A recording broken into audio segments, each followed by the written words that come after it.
Here to keep the chase going, share information, spread unity, preserve our heritage and our culture. We're trying to achieve something that you just can't catch. We're always trying to find a better way, trying to make better dogs. That's what Dixie Doggers Podcast is. That's who we are.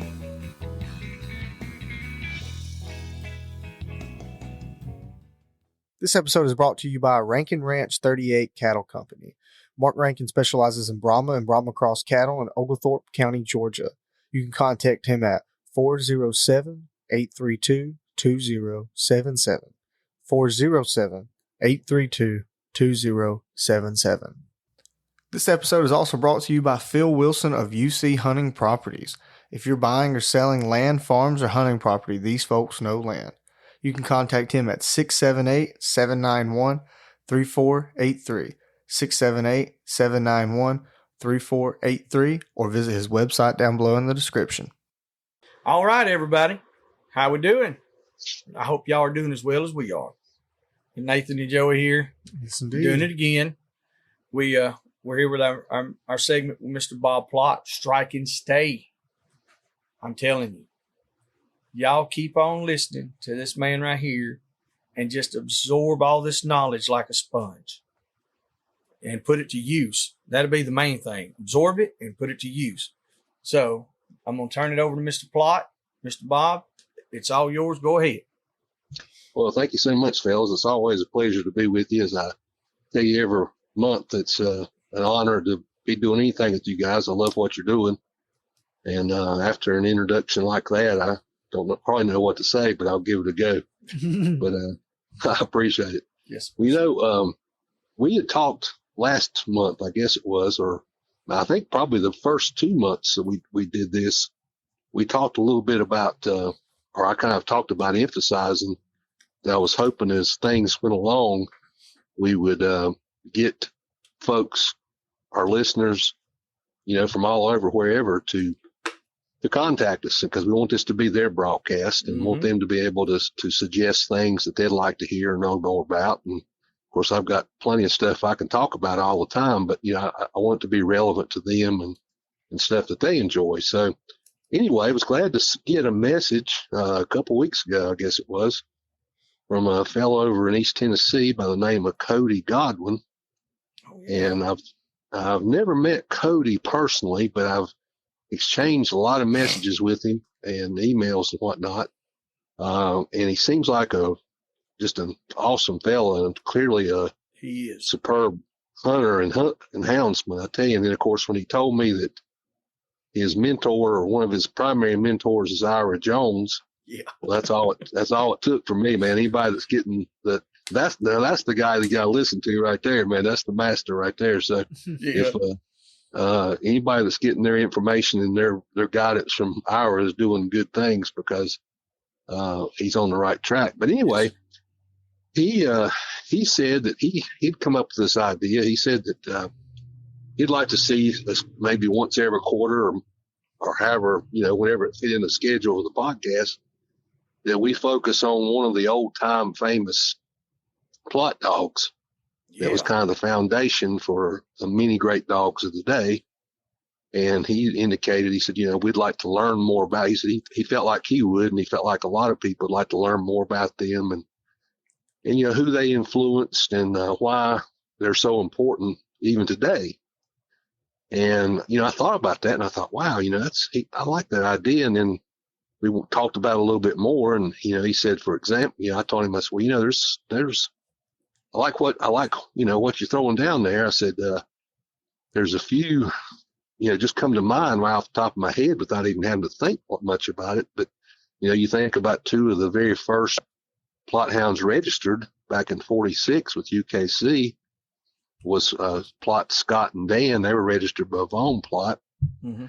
And then later on, you had Plott's Blue Boy, who was one of, according to Vaughn Plott and Bud Line, was the best strike dog that Vaughn ever owned. And then you've got Gola Ferguson's Jap. You know, I've told that story. I think I told the story last time about Jap, about castrating that guy as a pup. Never had even hunted anybody before, but got up under that bear hide and and hurt that guy that was trying to play a prank on the dogs. And then, and then you had Gullah Ferguson's Boss and Tig, Pistol Packing Mama. You got Taylor Crockett's Gray Boy, Clyde Bounds. Going out in the Midwest, you got Clyde Bounds, Black River Molly. And of course, Leroy Hogue, who was a dear friend of mine, just passed away a year or so ago at over 100 years old, World War II hero. Now, what did you say his name was again? Sorry, Leroy Hogue, H-A-U-G. Okay. Yeah, and he lived out in the Midwest, in Indiana, I believe. And I should know it off the top of my head. I've talked about him so much, but he came to Plott Fest. I paid for him to come to Plott Fest to celebrate his 100th birthday, and his son brought him, and it was just such an honor to get to finally meet him. We had talked a lot over the years, and he started the Swampland kennels, Plott kennels, and they were just iconic line of dogs out in the Midwest, and really all over. Leroy hunted in Maine. He hunted in Washington State, Canada, and Alaska, all over the place. But real, just a great guy. And boy, I tell you, just an incredible story. I mean, he should have won the Medal of Honor. He died on the operating table at the Battle of the Bulge, and just a amazing man. But anyway, his Swampland line, Swampland Star, for example, was one that really comes to mind with him.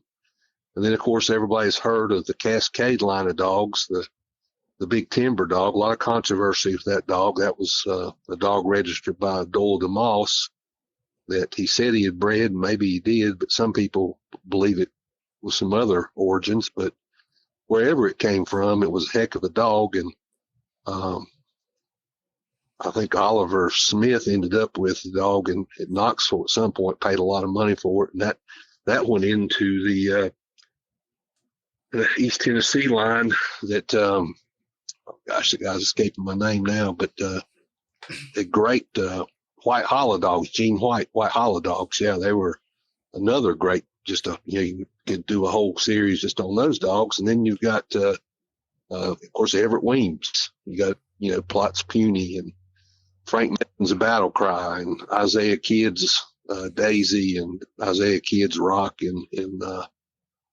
Bell, for example. So, the list is it's just endless. Mm-hmm. And, it might be something, depending on what, if people want to hear it, people want to listen to it. Yes, it could be could feature it more often than just a quarter. But anyway, yes.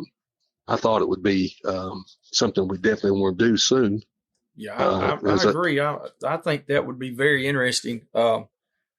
Like myself, I don't know as much as Cody does with the Plotts, but mm-hmm. I find myself I'm intrigued by the breed, and I want to learn. Yeah, and hearing about these dogs, I think there's a lot of people. There's probably a lot more guys like me that are, they're on the fence of like, well, you've got all these running hogs now, and you have to deal with this stuff. The cur dogs do a mm-hmm. great job, but there's times where, you could throw them hounds on the ground and do a multi-purpose dog as well. So yes, sir. I think some showcase highlights on the different lines of dogs, and then the different mm-hmm. big name dogs of the past. I think it'd be great, Mr. Plott. That's a good idea, Cody Godwin. Yeah, I really like it, and I appreciate mm-hmm. Cody suggesting that. And I tell you, I think, of course, like I said, when he told me, his connection with Ira, that just made me respect him even more. But one of the things I liked about Cody too was that, and again, this is something we've talked about on this show before, and you and I have talked about it, privately as well. Mm-hmm. Sometimes I wasn't sure, because like I said, I didn't know Cody other than just got the message from him. Sometimes I've gotten those same messages from people, and they talk about the dogs they've got, where they come from, and then they neglect to mention that they've outcrossed that original line. Mm-hmm. They've had it started out with maybe a Weems dog, or a Bounds dog, or a Ferguson dog, or a Crockett dog, or a Von Plott dog, or Isaiah Kidd dog, or whatever. But after they get it, then the first thing they do is outcross it with something else, and there they've lost pretty much half of what they started out with then, and then the next time they lose the rest of it, So you got to be careful line breeding too. Again, I don't want to rehash that again because we've talked that to death, but I just can't stress strongly enough the need for, effective line breeding. I mean, certainly you got to freshen up the line from time to time, but I think that's a common mistake. It's a lot of mistake I think a lot of people make. They have big egos because they don't want to put, if you're really serious about, Ira Jones has done it, Roy Clark's done it. I can just go on and on and on. Andy Blankenship's done it. They've got the dogs, their foundation stock from the right people, and then they stuck with it and built on it. And, it takes 25 years or more. Eugene Walker's dogs and Pocahontas dogs, that's another great example of a great kennel with world-class Hall of Fame Plott dogs. But every one of those guys to a man share that same trait. They line breed, and they really, it's like ours told me one time, if it ain't broke, you don't need to fix it. And I think that's right. I think you just got to adhere to it and keep it going. And it's kind of our responsibility to do that. So that's the way I look at it. So yes, sir. I think that, I was real excited when Cody made that suggestion. It kind of actually coincided with something I had planned on talking about anyway. And so I thought, well, I'd go ahead and do the program I'd planned to do this month, and which is, again, really kind of parallels that. Then we can get into more specifically what he was suggesting in upcoming shows as well. But what I wanted to talk about tonight was the origins of two of the most famous Plott hound strains, so to speak. Mm-hmm. I hesitate to use the word kennel because these guys were breeding their dogs before the term kennel. They were pretty much early 20th century dogs and even earlier than that, but they ended up being real instrumental and integral parts of the first dogs being registered in 46. But the Blevins and Cable Plott hounds are the two families I want to talk about tonight. And when excuse me, so we'll get started on that. When you look at the history of the Plott breed, I guess really any breed like that, but obviously Plotts is what I know, so that's what I focus on. But there's hundreds of mountain families throughout Appalachia that influenced the Plott breed. I mean, I've told this story before, but we do the school programs with kids sometimes, and a lot of times I'll just list about 120 names A through Z and ask the kids and the teachers to stand up if that's their name or somebody they're kin to. And then invariably as many as 250 people in the audience, when I'm done, every one of them will be standing up, and they'll say, well, why is that important? And I'll say, well, that's your family had something to do with this too. It's not just the Plott family. There's all these other Appalachian families and even families throughout the United States that played a huge part in perpetuating the Plott dog legacy, but probably none more so than the Blevins and Cable dogs. And very few have been more misrepresented than these great dogs with all sorts of fictional origin stories. We'll start with the Blevins hounds, for example. For years, we were told that the Blevins dogs were a separate breed that was bred by a man named Blaine Blevins, that they were supposedly some combination of cur dogs and hounds that he had refined over the years, and that the Plott family then supposedly added Blevins hounds to their mix as part of the 20th century Plott dog. Now, that has been unequivocally proven not to be true now, because thanks to research done by C.E. Bud Line, Bud was a dear friend of mine and mentor of mine. He's passed away now. And John Banks, who was a great bear hunter, was from Yancey County. And research that I did myself with a gentleman named Dewey Sharp, we'll talk about shortly, we now know that isn't true. And so when we look at the story behind these Blevins dogs, you really got to start with Dewey Sharp, or for me anyway, you got to start with Dewey Sharp, because it was real interesting when I basically, let me tell you a little bit about him first. Okay. Dewey was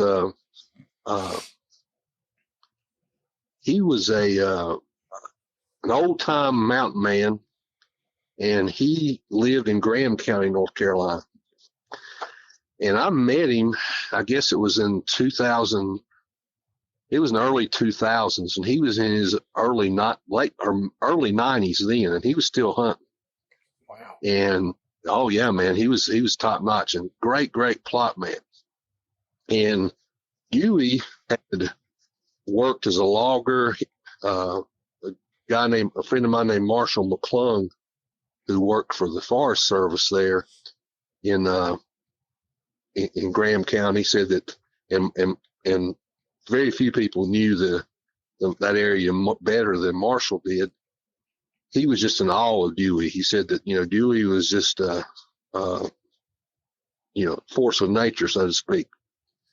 And he was. And he was a very humble guy, but he would tell you right quick that there wasn't anybody. In fact, the chapter of my book was called Not in Area 1. He had hunted with Marc Cathy. He had hunted with Sam Honeycutt, Andy Orr, all these world famous hunters, and Plott men, and none of them could hold a candle to him. I mean, he was just an amazing individual, very humble, but very, very astute at what he was doing. Mm-hmm. But anyway, I had heard, and we'll circle back on this in a second, but I had heard that the Blevins dogs had origins in Yancey County, and it turns out they did, and it turns out there was a guy named Blaine Blevins that had supposedly pushed these dogs early on in the late 1800s, early 1900s. Now, Blaine was the family member who was most often associated with the Blevins dogs. But like many of the hunting legends in the Plott world, the dust of time has kind of covered up a lot of these details regarding Blevins. And, but nobody can dispute the role they played in Plott breed history, because it's generally acknowledged that the two most famous, or what a lot of people think of the two most famous Plott hunting dogs of all time, Gola Ferguson's Boss and Tig, that they had at least 1/4 of Blevins in their bloodlines. Oh. And so, and I'm pretty sure that's true. And nor is there any doubt that Blaine Blevins of his actual existence. But the problem was, every historian, everybody that we knew, everybody that knew anything about it, only referred to him as Blaine Blevins. And Hack Smithdeal and Gola Ferguson both knew him, and they remembered that Blaine and his dogs were living in a remote section of Graham County, not far from the Tennessee state line. And Ferguson once said that Blevins dogs, and this is a direct quote from Gola Ferguson no less, he said they were some of the purest Plott dogs that he'd ever seen. We'll be back after a quick break. And now, thanks to the sponsors and friends of Dixie Doggers. Animal Housing Solutions. Boars and Broads. Crockett Taxidermy. Hardcore Hog Dogs. Southern Cross Cut Gear. Ada Y Transport. 4L Kennels. The American Doghorn Museum. Unique Hound and Hunting Supply. Hogbaying.com. Tuskers Magazine. Mud Creek Hog Dog Trials.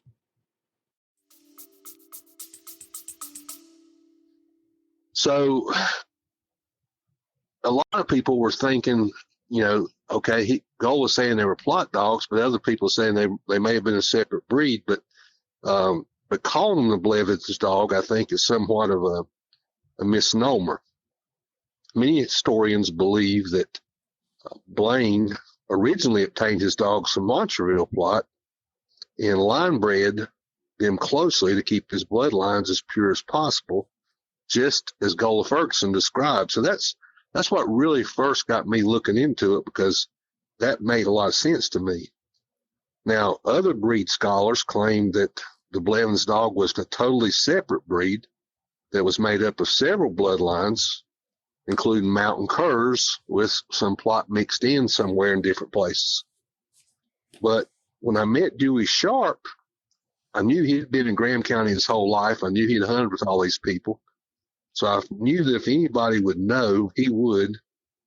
So he maintained that what we were talking about, or what we were talking about, was actually a purebred Plott dog with a little bit of cur mixed in to tone its, or hound to mix down its aggressiveness some. Mm-hmm. Because Sharp said that the end result of this cross was a dog that would fight a bear close, but wouldn't try to tear its hide off and eat it. And it had just a tremendously keen nose. Now, many Smoky Mountain hunters kept Plott dogs, but Sharp believed that Blaine's dogs, along with the Denton and Loving clans, had the best Plott hounds. Well, we know where the Blevins and Denton dogs came from. They come directly from Montreal Plott. We know that for a fact. Mm-hmm. But Dewey I asked Dewey what those dogs look like, and he said that they were various shades of brindle, and that the early dogs, and that the Blevins dog in particular was often almost solid black or coal colored, or sometimes had a black saddleback. But he said he saw some that had a red buckskin color too, as well as some brindle dogs. He said, but they were, to be such very, very aggressive dogs, they had a really cold nose. So he said that was, they're just keen trailing hounds. So he said they were just really fine all around dogs. So I then asked Dewey, I said, well, why was all this information about Blaine Blevins so hard to find? And Sharp responded that because I had checked census records in Graham County, Yancey County, and there were plenty of Blevins people that lived in both those counties, but never could find a Blaine Blevins. So, excuse me.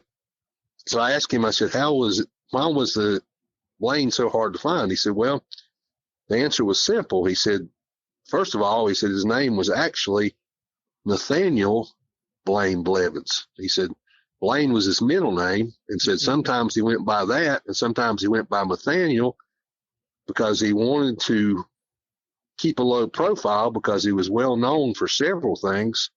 He was a superb fiddle player, musician, his great dogs, but most of all, he was known for making really good liquor. He was a moonshiner. Yeah. So Yeah. So like his contemporary Quill Rose, who lived at the same time of neighboring Swain County, Blevins kind of chose to live off the grid. Of course, if you were living in Graham County at that time, everybody was pretty much off the grid. I mean, if you looked at the map of Graham County back in those days, there were just big blank spots of it that said uncharted Indian territory, even in the 1890s and early 1900s. So it was really rugged and remote part of the Smokies. But Blaine lived on Graham County, right on the Tennessee border, near the head of Santila Creek. And this allowed him a place to not only hunt in peace, but more importantly, it allowed him a great place to make moonshine and escape the law. He kind of used that same principle that Quill Rose did, where he was close enough to Tennessee that he could escape into Tennessee to run from the North Carolina law, and vice versa if Tennessee guys were coming after him. So he kind of had his bases covered. But Dewey Sharp was a great musician himself, and when he was just a a young teenager, only 16 years old in 1925. He recalled first going to Blaine Blevins' house to just play music with him. And he described Blaine as being a big, strong, muscular man, very well respected, who was a great fiddle player and guitar player. But he also was a man who was very quick tempered, and he didn't mind selling a fight with his fist. So, people knew better to push him. Mm-hmm. And again, I asked him about the name, and he said, well, I said, was his name Nathaniel or Blaine? And he said, well, it was both. He said, or he guessed it was both. He said he didn't know for sure if Blaine was a nickname or a middle name, or that it was even an alias he used to confuse the law. But he said, there's no doubt this is the same guy. He said, I know that for a fact. And then he told me about, as we're getting towards the holidays, I thought this might be a kind of funny story to share too. He said that Blaine was also noted for having big Christmas parties and New Year's parties, New Year's Eve parties, and they'd have all picking and all kinds of good food and music and whatnot.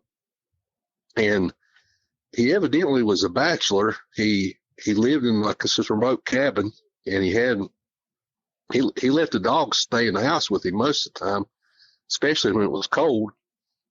And anyway, it was Christmas time, and there was snow on the ground. Dewey remembered it, and he said a crowd had gathered for this big party at the Blevins cabin. And Dewey said it was just really particularly extremely cold, even for that part of the mountains. And he said the dogs were laying by the hearth or lounging at the feet of the visitors. And he said Blaine had moved the tables and furniture back to make room for people to dance. And so Doc Stewart was another hunter and fiddle player and musician who was one of Blaine's best friends. And so Dewey and Doc and Blaine tuned their instruments, and they started playing. Well, they played for hours. They would take a short break to eat some and then get back into it again. So there was plenty of food and even more liquor than you could shake your fist at. And Dewey remembered that Blaine had put a big barrel of moonshine in the middle of the room with a dipper in it. And anytime anybody wanted to come and take a big hit of it, they would. And he said if they ran out of one barrel and brought another barrel in. So goodness. He said that Doc Stewart was about the same age as Blevins, and he had this big bushy mustache, and that Stewart was supposed to be the best fiddle player in the region. And Doc and Blaine were very, very best friends and hunting buddies, but like a lot of friends, good close friends, they would argue a little bit too. They were kind of like brothers. Anyway, he said that it was as fine a party as he'd ever attended. He said they played until early in the pre-dawn hours when most everyone else had either gone home or passed out there in the house. Well, Stewart suggested that the pickers call a night too, but Blevins insisted that they keep playing, and the argument got heated between them so much that they just about got into a fight. But a compromise was reached when Stewart finally agreed to take a break. And he said, let's just get something to eat first, and then we'll keep on playing.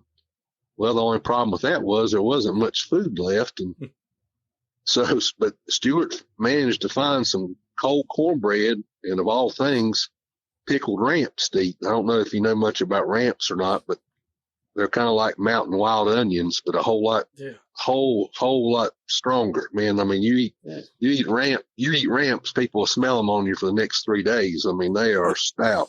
Yeah, that's the first time I've even heard anybody say that in man.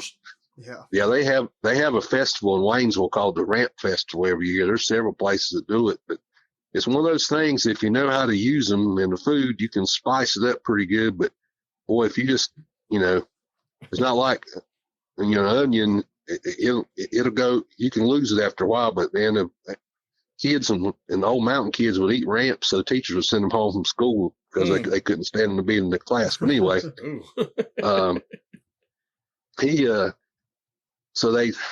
Doc started eating these pickled ramps, and so they started their music back, and all of a sudden Stewart just stopped and just projectile vomited across the room.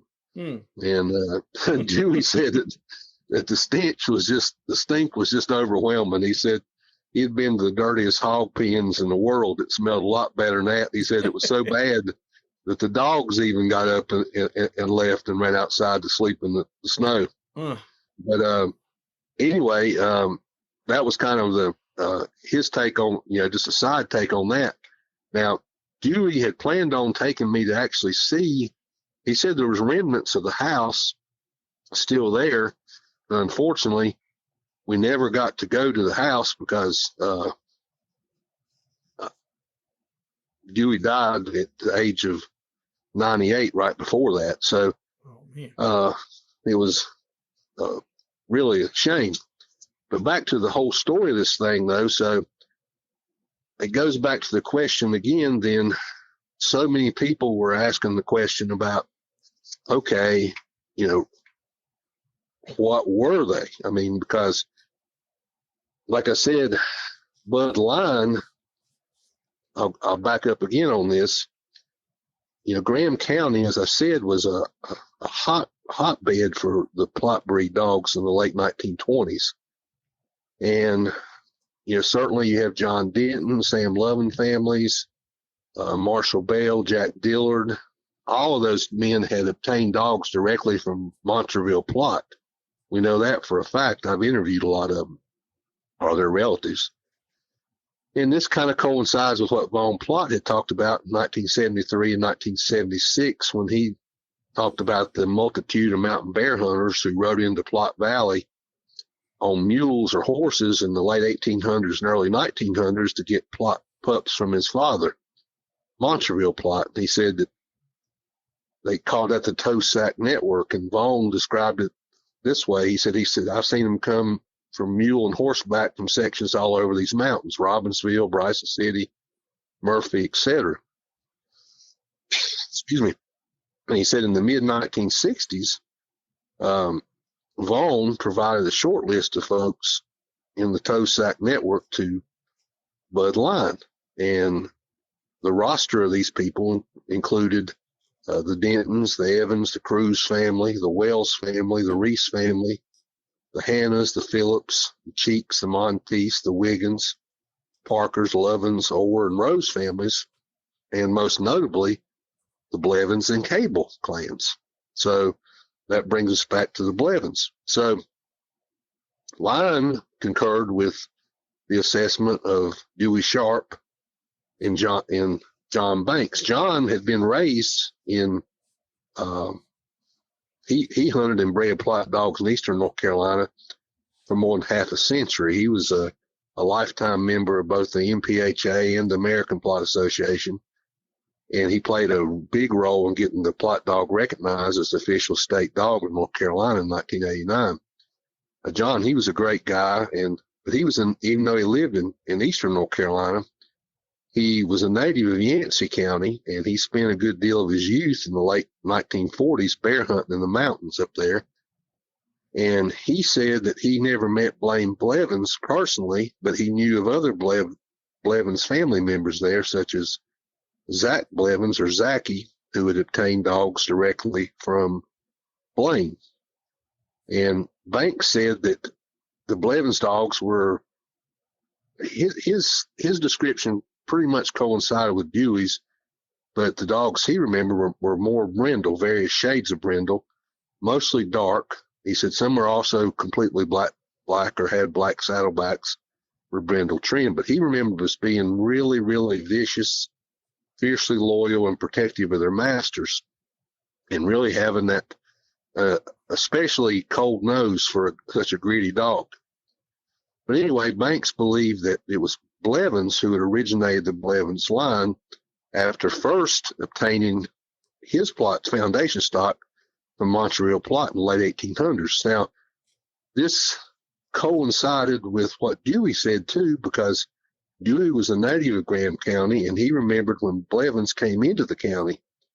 And he said that the Blevins family first moved there after the Civil War. Now, this is before Dewey was just a baby after the Civil War, but Dewey suspected that the Blevins clan had brought dogs with them to Graham County, but he was adamant that Blaine Blevins already had great dogs when they first met in 1929, and he was equally as confident where they came from. He said they came from Montreal Plott.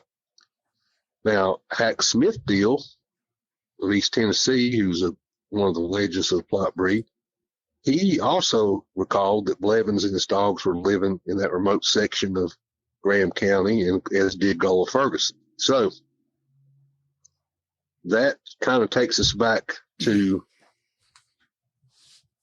where we are again with the Blevins dogs, because we know Blevins obtained Plott hounds directly from Montreal Plott on 6 to 8 different occasions, making the journey repeatedly to Plott Valley in the late 1800s and early 1900s. And Ferguson said that these dogs were the foundation stock of the Blevins line. And this further verifies that Blevins was adhering to a strict line breeding program. It also indicates that even with the outside crosses, occasional outside outcrosses that Blevins made, or probably made, the predominant bloodlines were still purebred Plotts that came from Mont Plott. But Bud Line had additional proof of this too. He was good friends with Isaiah Kidd of Sphinx Grove, West Virginia.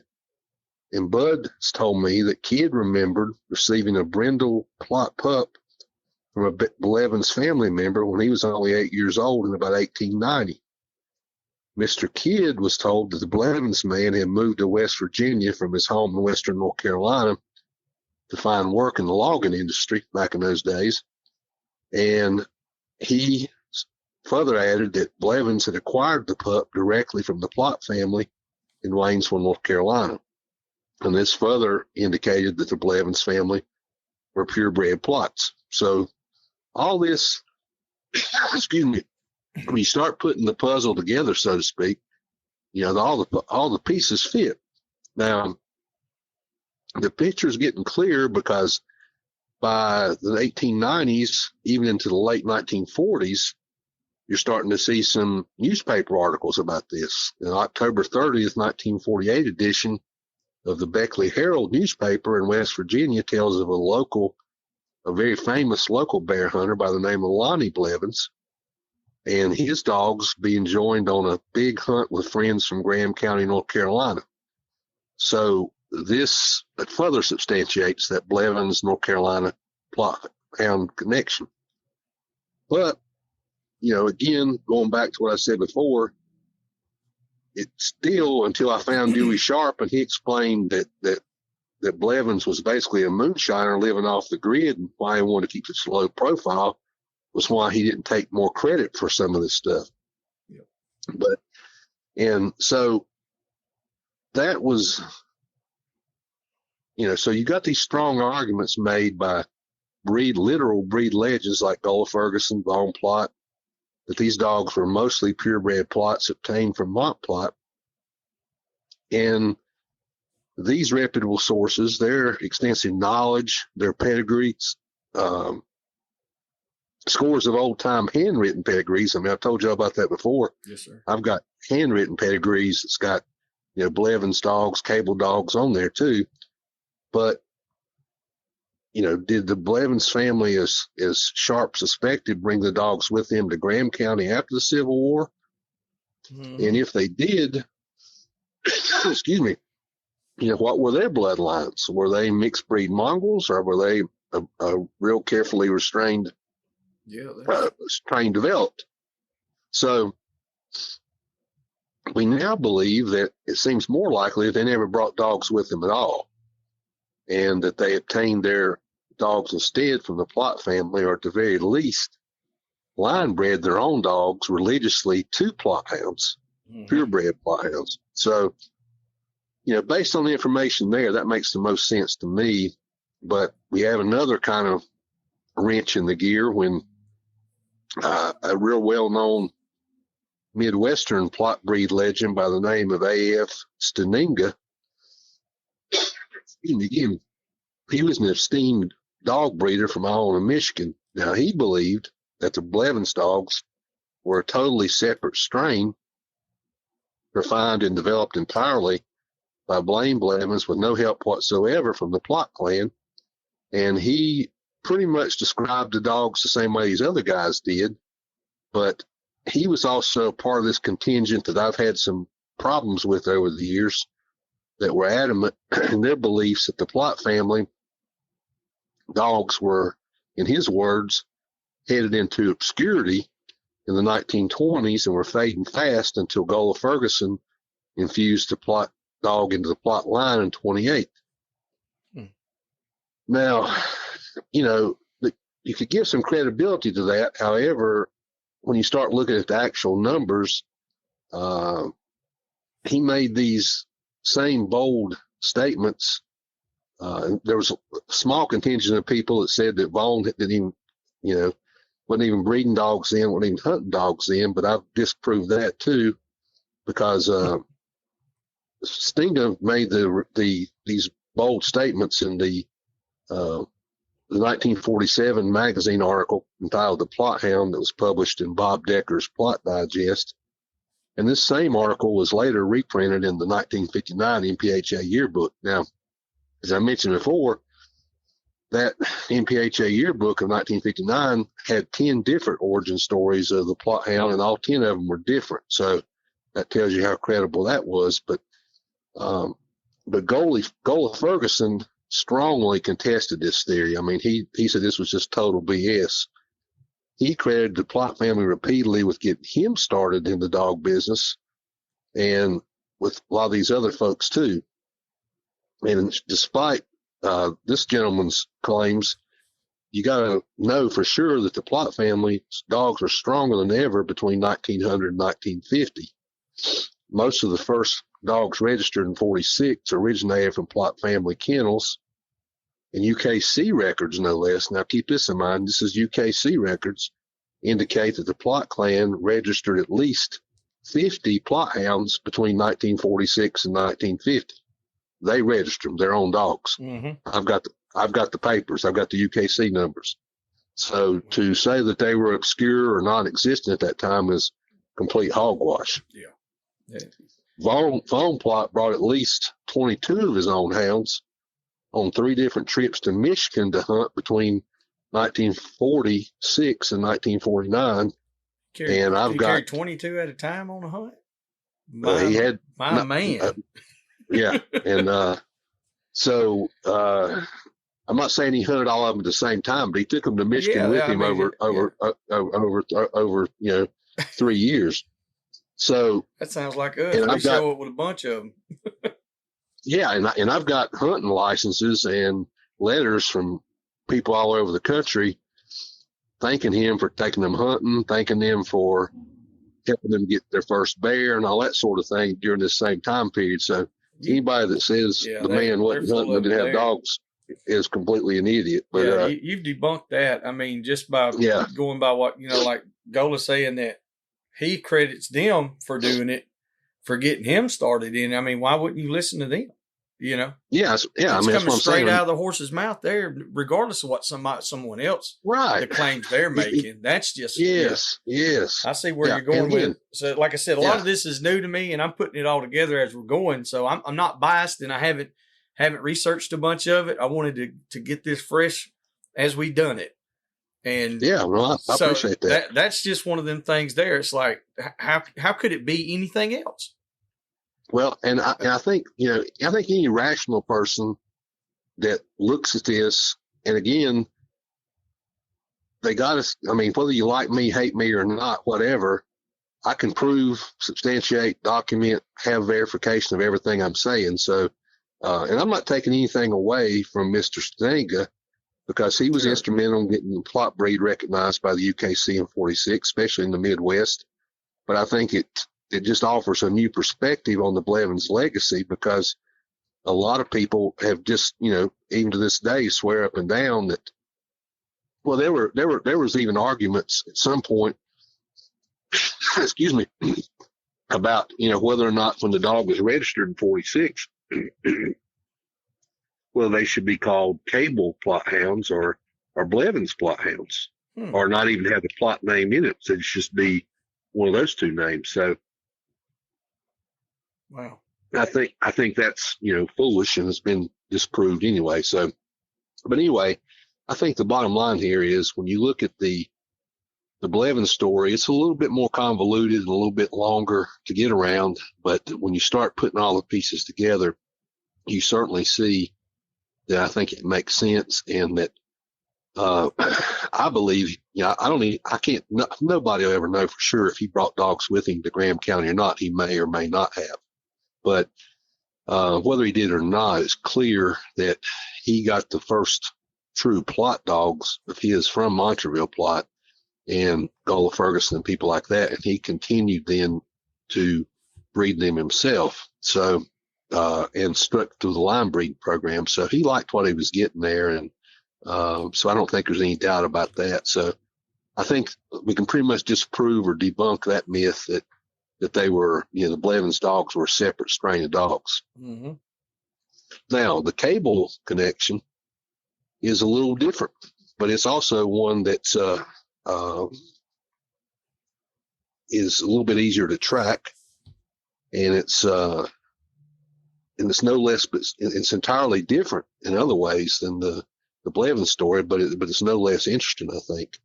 Now, one other thing I want to mention here is that, you always hear about Scotch-Irish settlers in the mountains, and there were a lot of them, but it's interesting to note that there were a lot of German settlers there too. And Blevins was a German family, so was the Cable family, so was the Plott family. So there was a strong Germanic influence here too on these dogs, frontier dogs too.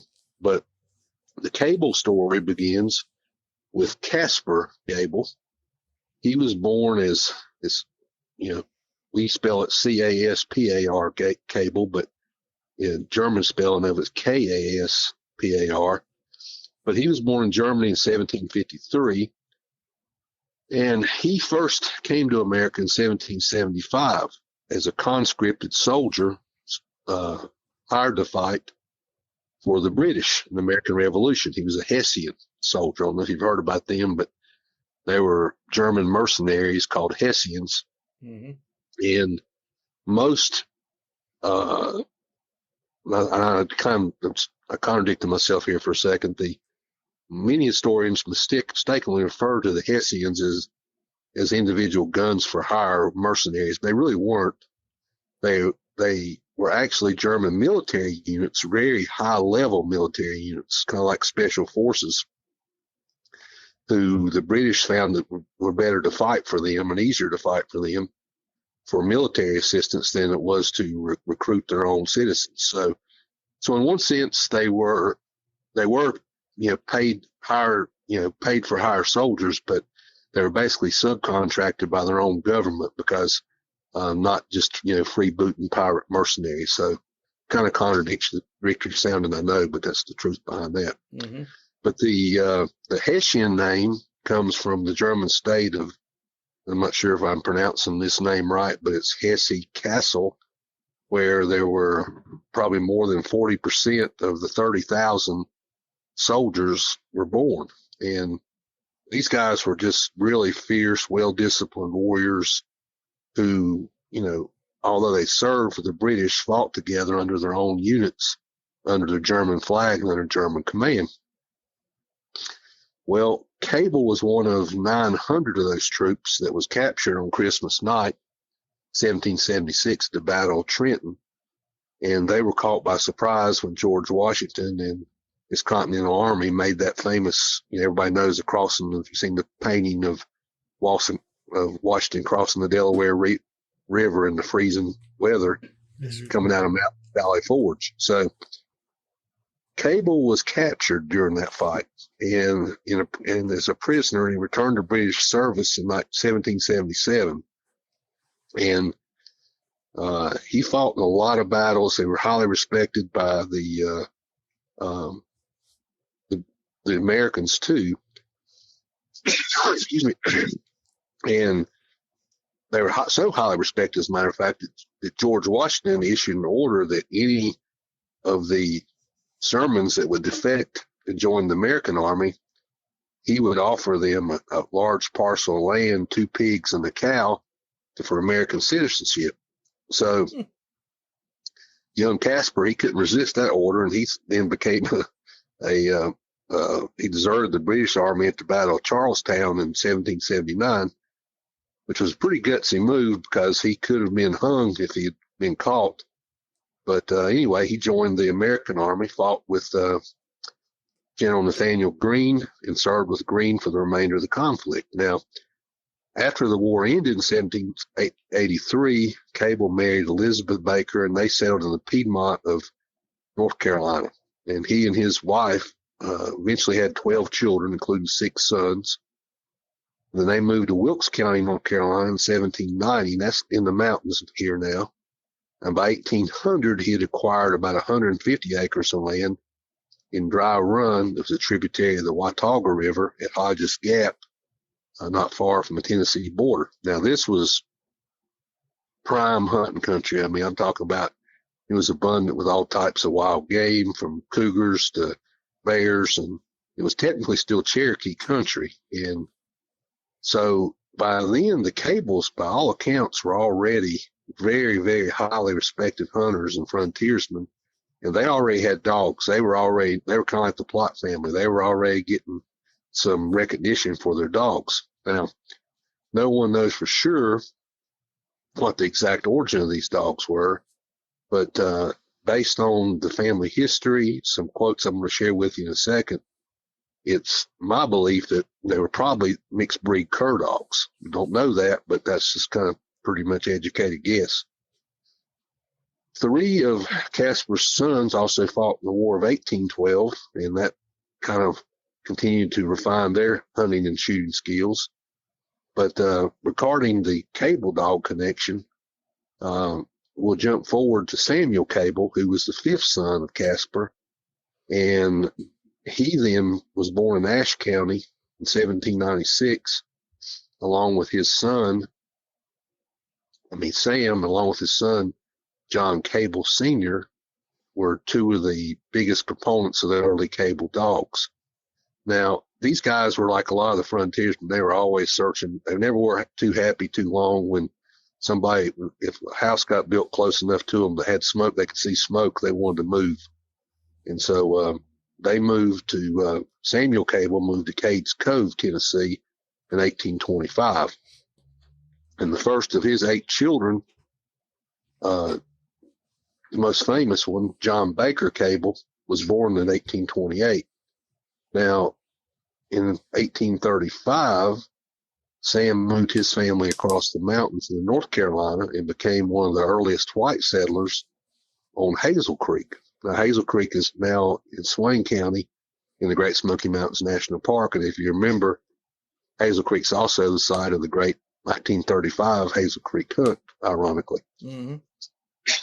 But the Cable clan's new home was on a big tract of land, the bottom land, running from the lower Hazel Creek in the East Tennessee River, Little Tennessee River, to the top of Welch Ridge. And this area, the little creek running into it, became known as Cable Branch. And it's really here that the Cables gained and their dogs gained fame. So, again, this area was just a pristine wilderness. Excuse me. The Cables, like most mountain families, had a lot of kids, and they had large families of their own. But all these male Cables were outstanding hunters and dog breeders. But none were better than John Baker Cable Sr., who had, by the mid 1870s, had kind of taken over the role as family patriarch.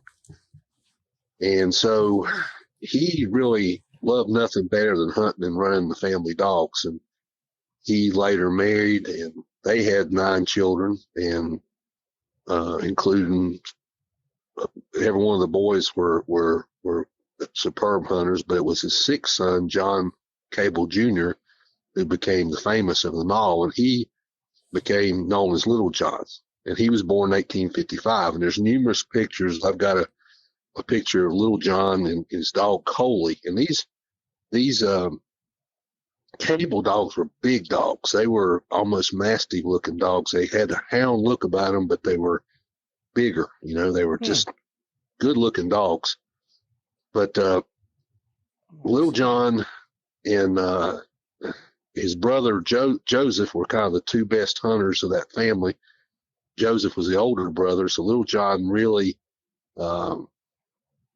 looked up to him. He saw his brother kill a 450-pound bear when he was young, and that really ignited his passion to become a bear hunter. So Little John then also, as he got older, became a pretty notable blacksmith and gun builder. So he had pretty much all the tricks he needed to survive as far as, building his own guns, his traps, had his own dogs, that sort of thing.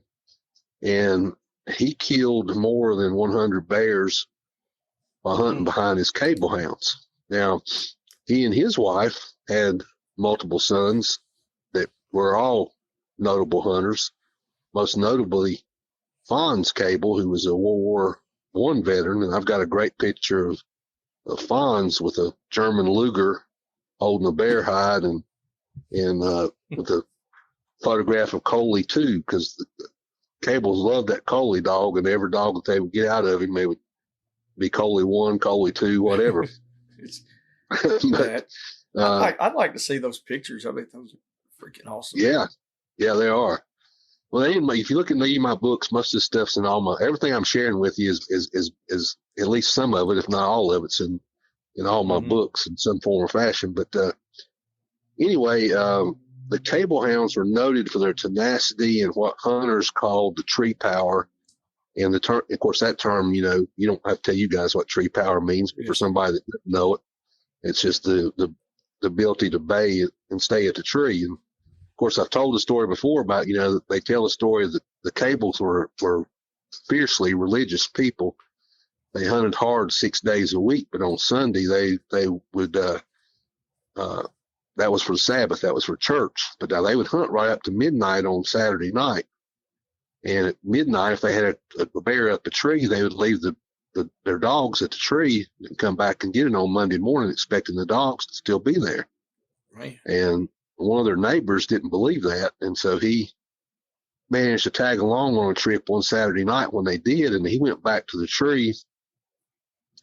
Midnight came, and Little John demanded that they go back home, and they did. The neighbor went back, and he said there was 8 dogs on that trip. And when we got back there to the tree, he said the bear was still up the tree, and 4 dogs were baying at the tree, and 4 dogs were laying down, resting. And he said that they would sit there and bay hard, for an hour or two, and then they would go rest and change positions, kind of like changing shifts at the meal. And so those dogs stayed like that all night. And Little John come back on Monday and got the dogs. Now, a lot of people say, "Oh, that's just a folk tale," and didn't believe it. But that neighbor pretty much proved that to be true, or said it was anyway.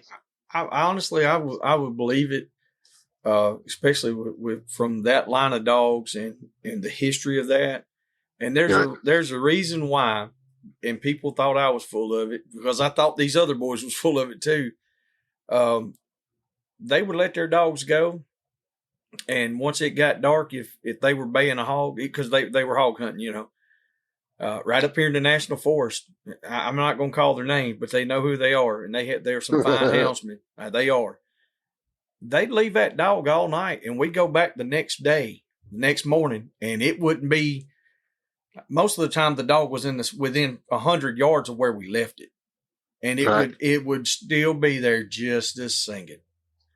And I mean, now I know that's not 24 to 30 hours, whatever. No, but it's a good solid 10 or 12 hours or 16. That's some staying power.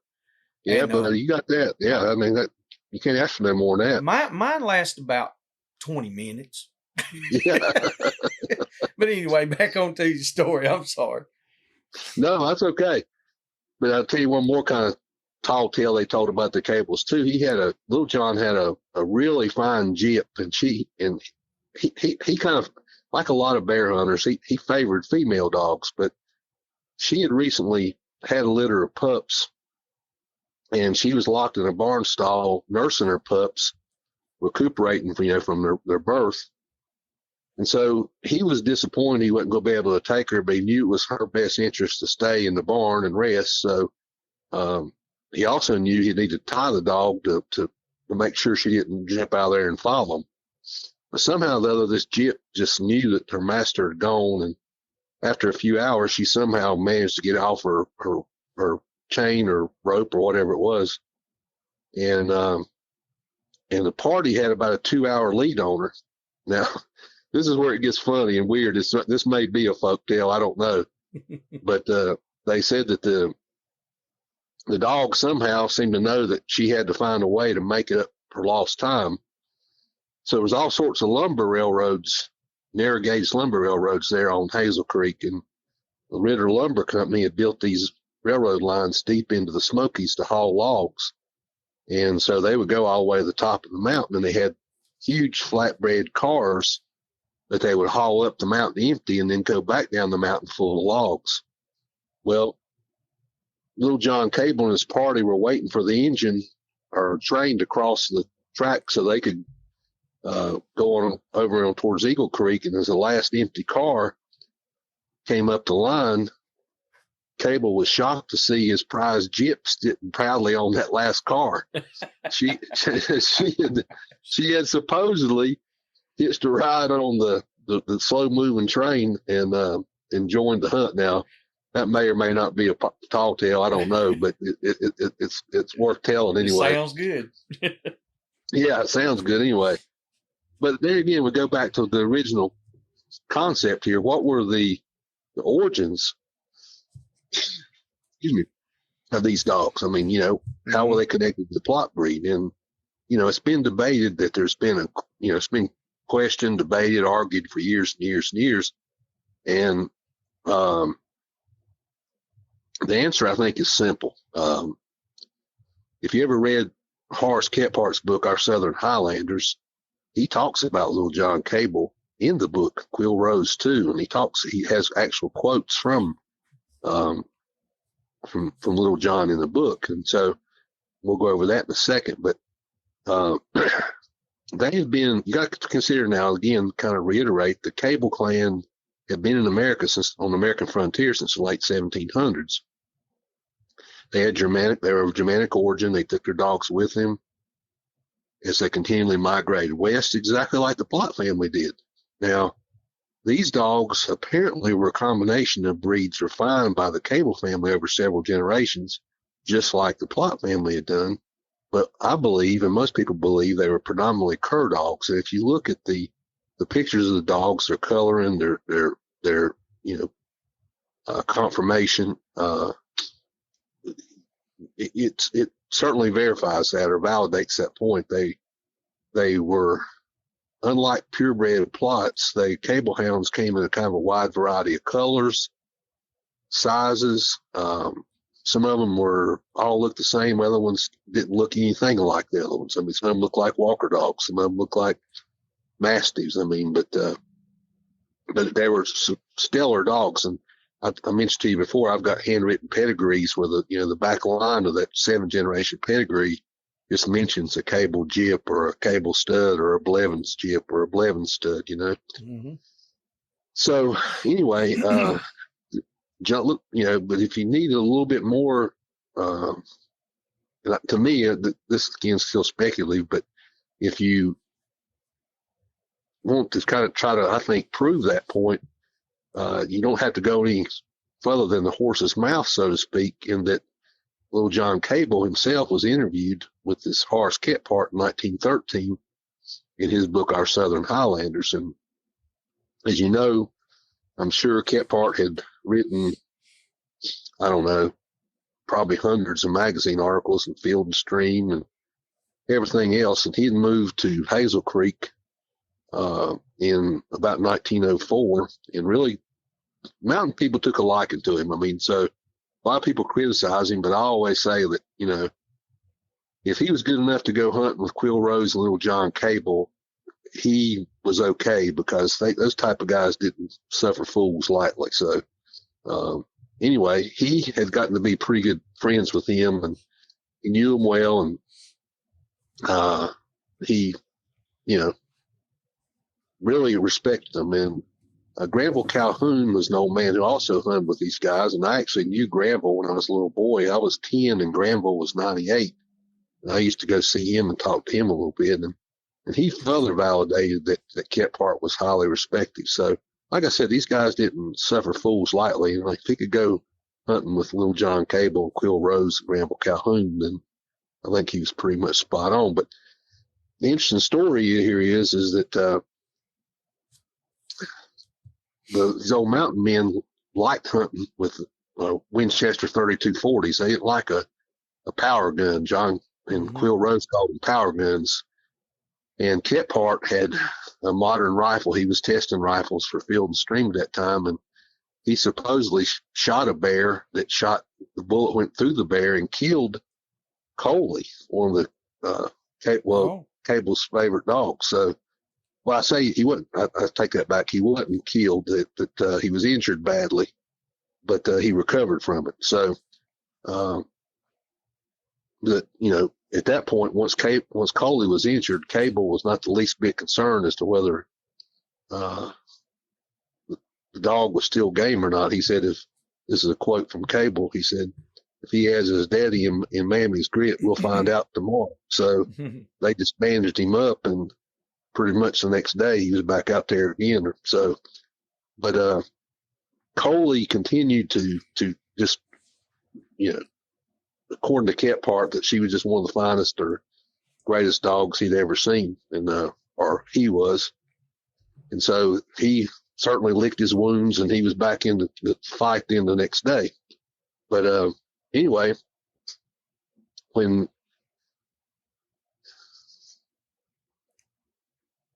Kephart was very like anybody else, he was really impressed with these dogs, and he had done his homework. I got to give him credit regarding what he already considered the best bear dogs in the world. He had written time and time again. He felt like the Plott hound was second to none, and he had studied some of the family pedigrees and so on and so forth, and he knew some of the line-bred dogs by the Plott family and Wilburn Parker and John Denton. So he knew there was connection there. But was it, excuse me, was this Cable dog, was it a case of a totally separate outcross of dogs, or was it basically a purebred Plott with a little something added, but still essentially purebred Plott?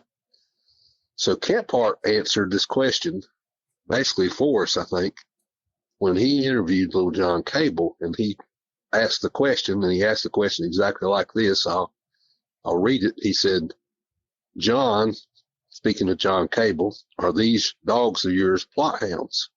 Have they got the Plott strain? I've been told that purebred Plott hounds are the best bear dogs in the country." Well, Little John then replied with a snort. He said, "It ain't so. Plott curs are the best. That's a half Plott hound, half cur cross. Although what we call a cur in this case really comes from a big foreign dog that I really don't know the breed of." So now that leads to the question of, was Cable saying that he crossed a purebred Plott with the family Cable cur to get the perfect bear dog? Or was he saying that the perfect combination is 1/4 Plott, 1/4 cur, and 1/2 Cable? Yeah, I don't know. But I think he answered the question when Kephart asked him to elaborate. And then Cable added, he said, "You can talk as you please about a streak of cur spoiling a dog, but it ain't so. Not for bear fighting in these mountains, where you can't follow on horseback but have to do your own running." "And why is that?" Kephart asked, and Cable answered, "It's like this. A plumb cur or a pure cur can't follow a cold track. He just runs by sight, and he won't hang. He quits. No hound will really fight a bear either, no purebred hound. It takes a severe dog to do that. Hounds has the best noses, and they'll run a bear all day and all night, and the next day too, but they won't tree. They're afraid to close in. Now," he said, "look at them dogs of mine. A cur ain't got no dew claws. Them dogs has. my dog can follow any trail just like a hound, but they'll run right in on that varmint, snapping and chawing, and worrying him until he gets so mad that you can just hear them bear tushes a popping half a mile away. Finally, the bear gets so tired he runs up a tree, and then we finish him. So, based on that quote, my take on that is that even though no less an authority than Little John Cable here in the photos of these dogs, it seems to me like that the origins of the Cable dogs are clear, as are their connections to the Plott Hound. But I would argue that the Cable Hound was distinctly different, yet related to the Plott Hound. So in other words, what I'm basically saying here is I think the Cables had their own dogs and their own line of dogs, probably a total Heinz 57 combination of dogs, and added Plott dogs to that. So, if there really was a family breed that you wanted to say had their own dogs, it would have been the Cables. And there was a lot of argument back in 1946 as to whether the dogs should be called Cable dogs instead of the Plott dogs. So, so that argument will go on and on forever. But I think when you can kind of conclude by saying that if you look at the Blevins dog was definitely a purebred Plott dog in essence, whereas the Cable dog was really probably a breed developed by the Cable family with some Plott blood added into it over the years. And so that's kind of what my take is on it, and what John Banks, Bud Lyons, Von Plott, Gola Ferguson's take was too. So, I think that's, to me, it pretty much makes more sense, honestly. Like you said, like they had their own line or their own strain of dog, and their own breed, and then they added the Plott to it to make it an overall true phenomenal bear hound. And that's correct. Speaking of Cody Godwin has done similar things, and he has acquired similar dogs that had some cur in them, and to run and fight a bear on the ground, and they do. There's a big difference in that, and then just a straight hound a lot of times. But I've seen some of those dogs at Cody Godwin's. Them rascals don't care what it is. His hounds are phenomenal. I mean, like I said, he's got brindle dogs. But a lot of these guys are adding Plott hound to their cur lines. Yep. And vice versa for hog hunting and for bear hunting. I've seen that here recently a lot. But as long as they acknowledge that and don't try to pass nothing off that it shouldn't be, there ain't nothing wrong with that. Making a good hound. No, sir. That's the end of the day. And, if you go back and look, we talked about it before. If you go back, Montreal Plott, when he was alive, he died in 1924. But, he would get angry when they, he was fiercely proud of the dogs being called Plott dogs. But he actually preferred for them to be called Plott curs. Yes. That they did Plott hounds, because he felt like that they didn't really reflect. It was almost an insult to call them a hound. And if you look at the really true, particularly the old time looking Plott dogs, like these guys you're talking about, Ira Jones and dogs like I Run and dogs like that, they have that cur look about them too. Yeah, you don't see a lot of real loose, saggy skin, super long ears like a bloodhound. I'm looking at some right now. I pulled up, and I was just showing Nathan. Because like I said, now I've had a couple of Plott hounds over. I've had a few over the years, but these were more of a hound look. Yeah. I had a pair, and they were more. I'd say that the male and the female that I had as a pair, they were more of a cur style. But I had one big male, and he looked like more of a hound. But the general look of these dogs that I'm seeing in the history, looking back on the history of them, that they don't look nowhere as much as a hound. They look more, like you said, they look more like they would be of cur descent. Yeah. I like that. I think I do too. And I think when you look at you look at my dogs, you look at a lot of to me, that's more indicative of an old time looking Plott because, so many people got into we told the story before about the bloodhound influence and how that came into play. And, that never should have happened. And, if you look at the dogs, if you go back, and I've got pictures dating back to the 1870s, those dogs didn't look like bloodhounds. They didn't weigh 125 pounds. They were what a Plott should look like, and had that thicker chest, and, real muscular body, more of a blocky head, more of a pancake ear. And I think that's what now the cable dogs, I'll say this, there's no doubt at all, the cable dogs were, Heinz 57's being nice as far as appearance. I mean, the Coley dog looked just like a classic Plott hound, but now some of the dogs you see with Fawn's Cable look just like Walker dogs. So, but they didn't care. I mean, they were just looking for something that worked, and if it worked, they kept it and kept running it. And you got to give them credit for that, and I do. So, and there's nobody respects curs more than me. I just think a lot of them think they bring a lot to the table, and I think there's cur blood. If you could go back and dissect the DNA to the original Plott hounds, or not necessarily the original ones, but at least the ones since they've come to America, there's definitely cur blood there. Yes. So I think, that's something I know it's part of, mountain heritage, so to speak, too. I'm never one of these people that's going to sit here and say that there's not good Walker dogs, there's not good black and tans, there's not good whatever, because there's plenty of good dogs of all types of breeds.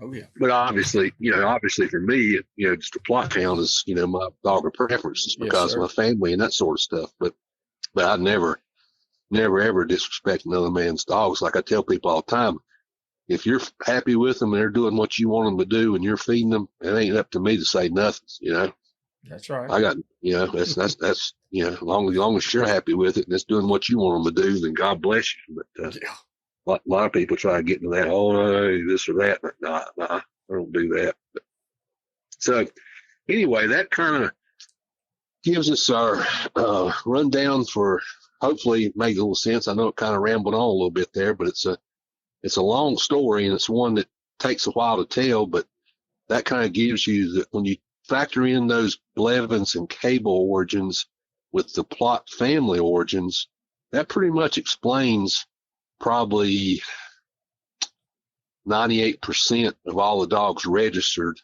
in 1946. Basically coming from those families are people that were part of those families. So, it's definitely an important part of our history. It's one that we can't neglect. And like I said, I think the biggest problem, I'll say this and shut up. I think the biggest problem we've always had is so many people are in this for money, and so many people are in this to promote their own name or their own breed or their own kennel and trying to sell the most pups. And, that has caused a lot more damage than it's done good because they're not looking out for doing it the right way. They're too busy to detract from other people because they feel like the other people are cutting into their money, Yes, sir. And so it's kind of like a business, I'm going to talk trash about you. It's like two restaurants, both restaurants may be great, but one's going to talk trash about the other one because he wants all the business, and yes, sir. It's just, it's like I said before, and again, I know it's like a broken record. Hunters, particularly dog hunters, we are our own worst enemies because, man, we spend more time cutting each other down and hurting each other than we do promoting each other. And we don't have to worry about the anti-hunters groups taking us down. We'll take ourselves down if we continue to act stupid. Yes, I have to agree with that. You got to educate people and you got to let people know what you're doing, why you're doing it. There's a history behind it. There's a heritage behind it. And, and then they're going to form their own opinions anyway and just get out of our way and let us go. But my experience has been that most people, when they hear your story, what you're doing, and why you're doing it, even though they may not ever hunt themselves, they will at least respect you enough to say, hey, you might come over here and hunt on my land even, Yes, sir. So that's to me, that's what it's all about. That's what the books are about. That's what the magazine articles and the programs I do are about, is because most of the audience that I'm reaching out to, except for this audience, are probably not hunters, so to be able to get a good word in their ear and educate them, really helps us a lot, I think, or I hope it does anyway. Yeah, So, I believe it does. I believe it 100%. It amazes me how, like you said, other than on this platform here, the general population that receives the information, they're going to be non-hunters. Yeah. And for them to perceive and to take this information in and get their perception out there in a good light, in a good manner, they can, like you said, they respect it.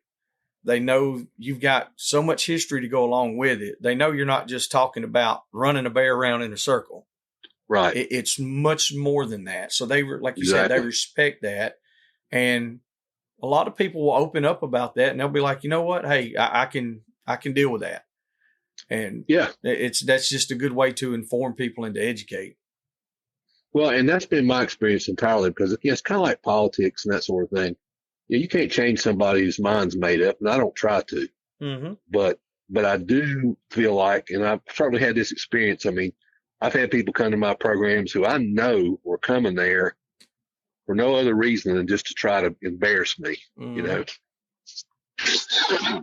Excuse me. But once they heard what we had to say, they couldn't argue with it. I mean, I've even had them come and say it after the show, say, wow, man, I didn't never think I could support anything like this, but I hear what you're saying now. And really, that's the reason, for Plott Fest. I mean, we try to make that an all-inclusive event, because we don't want it to be, we want the hardest of the hardcore hunters there, but we want the people there who don't hunt too. Somebody's just got a pet dog or a agility dog or a show dog. I want them all there, because you can start bridging those levels of communication and having people talk to each other and learn from each other. When you start seeing guys like Ira Jones and Andy Blankenship and Dan Long and Eugene Walker and all these other legends of the Plott breed there, and then you see other people who are just, young people who've never been hunting before, old people who've never been hunting before, but they're out there being welcomed and shown respect and given respect. And, it just makes for a good day, and everybody leaves with hopefully a positive experience, and that's what it's all about. So, I'll close with saying that, again, I thank you guys so much for allowing us to do this, and want to wish you guys a real happy Thanksgiving, and be the first to wish you a Merry Christmas, though I know we'll be talking before then. Yeah. Well, same thing to you. Yes, sir. There's no doubt. Same to you. Well, thank you. And again, remind you that Plott Fest, May 17th, 2025, Maggie Valley Festival Grounds. We've got the email me if you need information about hotels. I've got we've got special rates at the hotel right literally beside the festival grounds. Okay. Great rate. You can't, they don't have a problem at all with you having your dogs in your dog boxes. They won't let you bring dogs in your room, but there are multiple hotels up and down the strip there that will allow that. So, it just depends on what you want to do. But most of the guys I know bring their dogs up there in boxes and take them out and feed them and water them and run them and get a nice room for about $89 a night. So that's good. That's generally about, 150 or more in that area. So, so you can get it's a nice place, and you can walk right across literally, within walking distance, 100 yards to the festival ground. So, yes, sir. But anyways, I'm excited for it this year. I'm like, oh yeah, I've been waiting the whole time, just sitting on go. I'm excited to go. I've never been. I like anything to do with the nostalgia and the history of running dogs. I don't care if it's beagles or cur dogs or hounds or anything like that, but coming to Maggie Valley, coming there, like I said, with the Plott hounds, it's just like the nostalgia is there. It's like almost like you want to go back in time. Yeah, it's literally the cradle of Plott history, but you've got so that's the other thing too that we really went out of our way to do. We've got we have best all around Plott categories and king of best all around Plott, king of the show, that queen of the show, that sort of thing. Mm-hmm. But we've also got all breeds, man. I mean, last year we had red bones, black and tans, balkers, you name it. And I want to keep that up. I mean, obviously I want it to be a predominantly Plott dog breed, and it is, but if you got a dog and you want to put it in there on that mechanical bear, or you want to put it up there on the bench for the dog show, then we want you there, and all the proceeds are going back to basically just keeping this sort of thing going. So, and paying expenses, because there's a lot to do. That's a lot. Somebody's got to pay. Yeah, somebody's got to pay for it. And right now, that's me. So I was going to say you got a big load on your plate there, Mr. Plott. Yeah. Now, and we've been lucky. We had some good sponsors that's helped us out. Without the sponsors, I couldn't do it. But we've had some good sponsors and hoping to get more. And that's the other thing too. This year we're going to lower the prices a little bit because people got hit hard in that area due to the floods this year, and it hurt the economy. So we're going to make sure that they got a very affordable ticket price to get in, and with all the same features and stuff that we had last year. So I keep saying last year, it was actually this year. We did it in April of this year. We'll be doing it in May of next year. So I'm excited about it, man. Excited to have you guys come and join us and pass the word. And like I said, we can't wait to see everybody. Yes, sir. Well, we really appreciate you being on and taking time out of your life to do this on this platform here. It's really been a blessing for us to be able just to sit and listen and to be able to conversate and to talk with someone like yourself. We've got a lot of listeners that, they're really interested in this stuff. I've actually had a couple of guys message me about getting into some breedings and stuff like that, about how some of the old dogs were done. And I'm going to get with you on that too. So maybe we can get into some more of that on the historical side of it a little later on. Like I said, we might have to do this more than once a month if it keeps on. Hey, I'm down. I'm like I say, it's like people want to hear it. I'm willing to talk, There you go. But anyway, it's always a pleasure, man. And I appreciate you guys. I know it's not easy what y'all do either. It takes a lot of time, money, and energy to put together what y'all are doing too. So I appreciate what you guys are doing too. Keep it up. All right. Thank you, Mr. Plott. All right. You guys take care. All right. We appreciate it. See you. All right. Bye-bye. All right. Let's see here. All right. Well, there's another one wrapped up with Mr. Bob Plott. Strike and stay. It's Plott hound history right there, buddy. And straight out the Plott family. Cody Godwin, we know you're listening, brother. I'm glad that you emailed Mr. Plott and got that on his mind. That's a good idea. I know you and I'm pretty sure you mentioned that to me before. And, of course, I didn't do nothing about it. I apologize. But I still love you. And we're going to see you before too awful long anyway. Until the next time, we will holler at y'all on the flip side, and we out. Thank you. Hope y'all enjoyed that episode. Stay tuned for our new episodes every Monday and Wednesday. For questions, advertising, or just to chat, email DixieDoggers01@gmail.com.